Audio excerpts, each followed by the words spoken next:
এখানে কিন্তু দুইটা গাড়ি রাখা হয়েছে প্রতিযোগিতা করার জন্য। দেখেন মেয়ে যে গাড়িটা ড্রাইভ করতেছে সেটা কিন্তু আরেকটা গাড়ির মধ্যে বাজিয়ে গেছে। অন্য সবাই মনে করতেছে মেয়েটা ইচ্ছা করে বাজাইছে, কিন্তু না, গাড়িটা কিন্তু একলাই বাজতেছে। গাড়িটা হলো রোবোটিক গাড়ি, মানে রোবট গাড়ি। এখন সবাই মেয়েটার দিকে রাগান্বিত। এখন সে তার বয়ফ্রেন্ড কিন্তু এমনি তাদের দিকে দেখিয়া গাড়ি থেকে নেমে গেছে।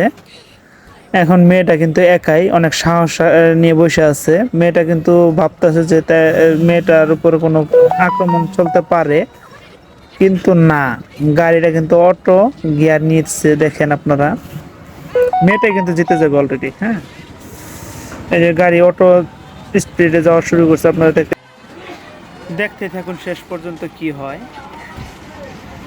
মেয়েটা কিন্তু গাড়ির দরজার জানালার ভিতরে থাপড়াইতেছে, খুলতেছে না। হ্যাঁ, গাড়ি কিন্তু রোবট গাড়ি, অটোমেটিক চলে যাইতেছে।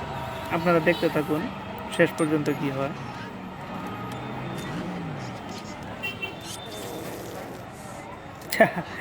মেয়েটার গাড়ি কিন্তু দেখতেছেন পানি দিয়া কিন্তু আরেক ড্রাইভারকে ভিজাই দিচ্ছে ওই পার্শ্ববর্তী গাড়িরে। সবাই মনে হচ্ছে এটা মেয়ে করতেছে, কিন্তু না, গাড়ি কিন্তু অটোমেটিক কাজ করতেছে। কি একটা সেন্সর লাগানি। এই যে গাড়ি স্টার্ট নিচ্ছে, দেখেন এই রোবট গাড়িটা কিন্তু বিজয়ী হবে। হ্যাঁ, এই যে স্টার্ট নিচ্ছে, মেয়ে কিন্তু চিল্লাইতেছে। আর বাইরে সবাই মনে করতেছে মেয়েটা এত স্পিডে গাড়ি চালাইতেছে। মেয়েটা কিন্তু চাইতেছে যে নেমে পড়ার জন্য, কিন্তু বাট পারতেছে না। দেখেন এই যে আপনার ক্লাস না ধরতেই, গিয়ার না ধরতেই অটো নিচ্ছে। এখন দেখেন কিভাবে যায়। ছেলেটা মনে করছে মেয়ের গাড়িটা পিছনে, কিন্তু না, এই দেখেন মাইরে দেওয়ার পরেও কীভাবে গাড়িটা দেখেন ব্যাক গিয়ারে যায়। ছেলে তো খুশি যে মেয়ের গাড়িটা পাস করে ফেলেছে। যে গাড়ি দেখেন কি স্পিড অটো, মানে পিছন দিকে যাইতেছে। ব্যাক গিয়ারে যে এত টান, ছেলেটা দেখে এমনি ভয় পেয়ে গেছে। এই দেখেন গাড়ির অবস্থা।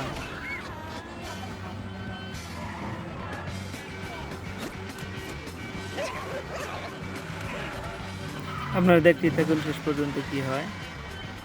না দেখলে বুঝতে পারবেন না কে বিজয় হয়।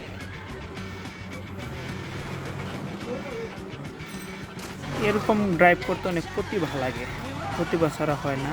শুধুমাত্র বাইরের কান্ট্রিতে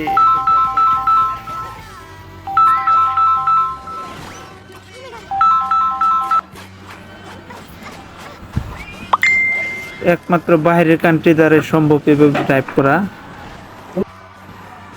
এই দেখেন কিভাবে বিজয় বিজয় হয়ে গেল। এই যে মেয়েটা ভাবতে পারলে